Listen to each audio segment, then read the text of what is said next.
Greetings, citizens of the world. We are anonymous. On Sunday, June 12, 2016 at approximately 2 a.m., 29-year-old Omar Mir Sadiq Mateen began a mass shooting at the nightclub known as Pulse in Orlando, Florida. Mateen took 30 hostages as shots were exchanged between him and Orlando police. At 2:22 a.m., Mateen made a call to 911 pledging his allegiance to ISIS, the known terrorist organization. For 3 hours, police and Mateen were in a standoff until police SWAT drove an armored vehicle into the building, used stun grenades to disorient, then shot and killed Mateen. Over the day, the death count rose quickly to a total of 49 Americans left dead with at least 53 wounded. A message posted in Arabic on a dark website associated with the ISIS news agency Amaq said the armed attack that targeted a gay nightclub in the city of Orlando in the American state of Florida and that bore more than 100 killed and wounded was carried out by an Islamic State fighter. Although, the language that is consistent with previous announcements regarding ISIS was not present. FBI Assistant Special Agent Ronald Hopper stated that the Federal Bureau of Investigations had previously interviewed Mateen back in 2013 and 2014, although the investigations proved quote-unquote inconclusive. Today as Americans, we grieve the brutal murder, a horrific massacre of dozens of innocent people. We pray for their families who are grasping for answers with broken hearts. We stand with the people of Orlando who have endured a terrible attack on their city. Although it's still early in the investigation, we know enough to say that this was an act of terror and an act of hate. The FBI is appropriately investigating this as an act of terrorism. The shooter was apparently armed with a handgun and a powerful assault rifle. This massacre is therefore a further reminder of how easy it is for someone to get their hands on a weapon that lets them shoot people in a school, or in a house of worship, or a movie theater, or in a nightclub. And we have to decide if that's the kind of country we want to be. And to actively do nothing is a decision as well. We will stand united as Americans to protect our people and defend our nation, and to take action against those who threaten us, and the strength and courage to change. We need to demonstrate that we are defined more as a country by the way they live their lives than by the hate of the man who took them from us. Barack Obama. You use the words act of terror to define this attack, but using the word terror without a defining adjective is like a doctor using the word cancer without making note of the affected area that is diseased, because without knowing where the cancer is, the cancer cannot be attacked effectively and seek to extirpate it. So is the same as terrorism. You're so determined to avoid the reality of radical Islamic terrorism, that you make statements such as God giving us the strength and courage to change. Your statement is appalling and disgraceful. You might as well have said we, the Americans, are to blame for the Orlando massacre, not Islamic terrorism. Hate towards the lesbian, gay, bisexual and transgender community did not murder or injure 102 people. An Islamist terrorist waging war against the United States did. On our soil. On our people. We Americans do not bear responsibility for this attack. You hint and turn towards the association of more extensive limits on gun ownership and speak more words about the so-called problem of guns than you do the real and true threat of terror. We, the American people, demand the exposure of the truth behind the attack on Orlando. Not your truth, but the real truth. We demand answers as to why Mateen was investigated, but it ended as inconclusive, although he was proven to be linked to Mona Mohammed Abu Salha, the first American suicide bomber in Syria. Mateen's phone call to 911 not only pledged allegiance to ISIS, but also mentioned Abu Salha and admiration for other terrorists. Had the FBI kept him under surveillance and been more diligent in their required duties, 49 Americans would not have been lost.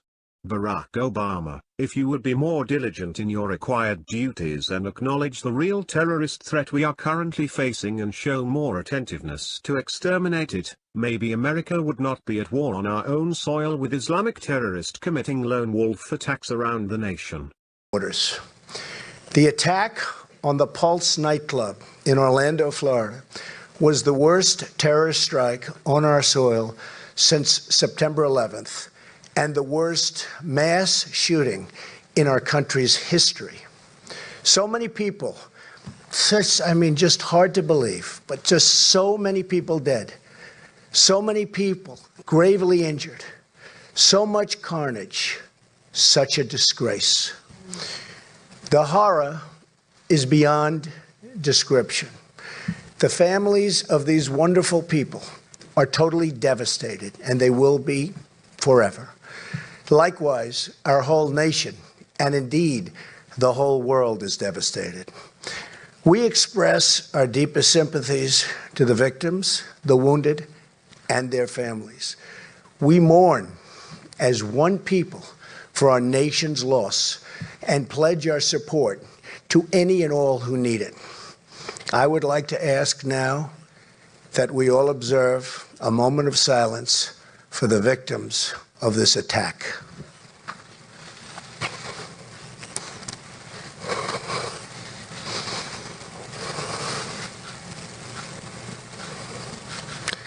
Thank you. Our nation stands together in solidarity with the members of Orlando's LGBT community. They have been through something that nobody could ever experience. This is a very dark moment in America's history.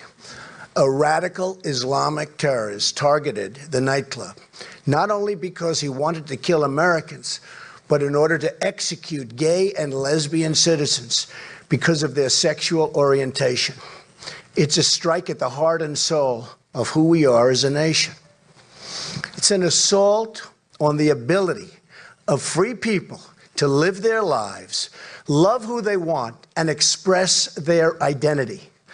It's an attack on the right of every single American to live in peace and safety in their own country. We need to respond to this attack on America as one united people, with force, purpose, and determination. But the current politically correct response cripples our ability to talk and to think and act clearly. We're not acting clearly. We're not talking clearly. We've got problems. If we don't get tough, and if we don't get smart and fast, we're not going to have our country anymore. There will be nothing, absolutely nothing left. The killer, whose name I will not use or ever say, was born an Afghan, of Afghan parents, who immigrated to the United States. His father published support for the Afghan Taliban, a regime which murders those who don't share its radical views, and they murdered plenty. The father even said he was running for president of Afghanistan. The bottom line is that the only reason the killer was in America in the first place was because we allowed his family to come here. That is a fact, and it's a fact we need to talk about. We have a dysfunctional immigration system which does not permit us to know who we let into our country, and it does not permit us to protect our citizens properly. We have an incompetent administration, and if I'm elected president, that will not change. I will tell you, that will not change over the next 4 years. We have an administration that will not change. But if I get in there, it's going to change, and it's going to change quickly. We're going from totally incompetent to just the opposite, believe me.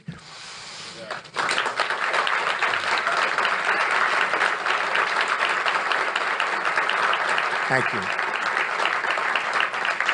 With 50 people dead, and perhaps more ultimately, and dozens more wounded, we cannot afford to talk around issues anymore. We have to address these issues head on. I called for a ban after San Bernardino and was met with great scorn and anger. But now, many years, and I have to say, many years, but many are saying that I was right to do so. And although the pause is temporary, we must find out what is going on. We have to do it. It will be lifted, this ban, when and as a nation we're in a position to properly and perfectly screen these people coming into our country. They're pouring in, and we don't know what we're doing. The immigration laws of the United States give the president powers to suspend entry into the country of any class of persons. Now, any class, it really is determined and to be determined by the president for the interests of the United States. And it's as he or she deems appropriate. Hopefully, it's he in this case. Thank you. I will use this power to protect the American people. When I'm elected, I will suspend immigration from areas of the world where there is a proven history of terrorism against the United States, Europe, or our allies, until we fully understand how to end these threats. After a full... Thank you. And by the way, we have no choice. After a full, impartial, and really long overdue security assessment, we will develop a responsible immigration policy that serves the interests and values of America.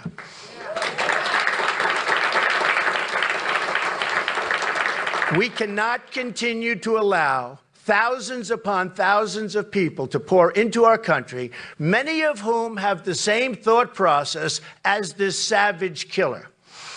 Many of the principles of radical Islam are incompatible with Western values and institutions.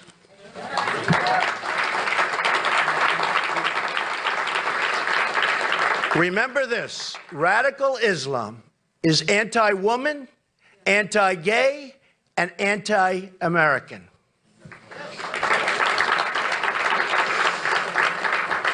I refuse to allow America to become a place where gay people, Christian people, Jewish people are targets of persecution and intimidation by radical Islamic preachers of hate and violence. Fellow anonymous brothers and sisters, any of you who wish to assist in exposing the truth, share this video. Any of you with a certain skill set which will allow you to get information not readily available to the public, get it and expose it.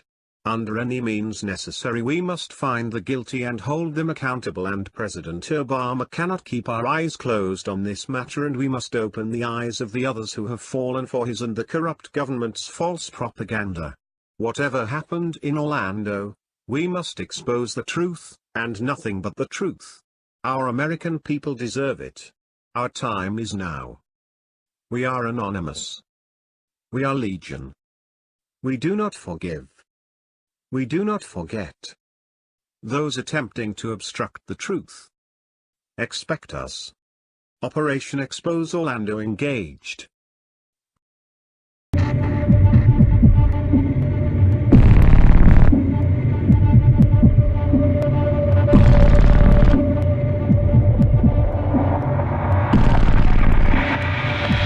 We are anonymous.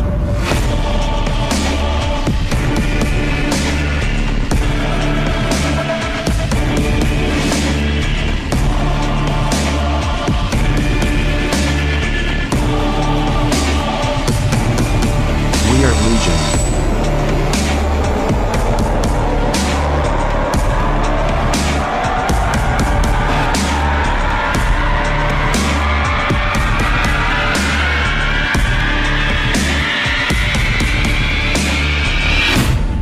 We do not forgive.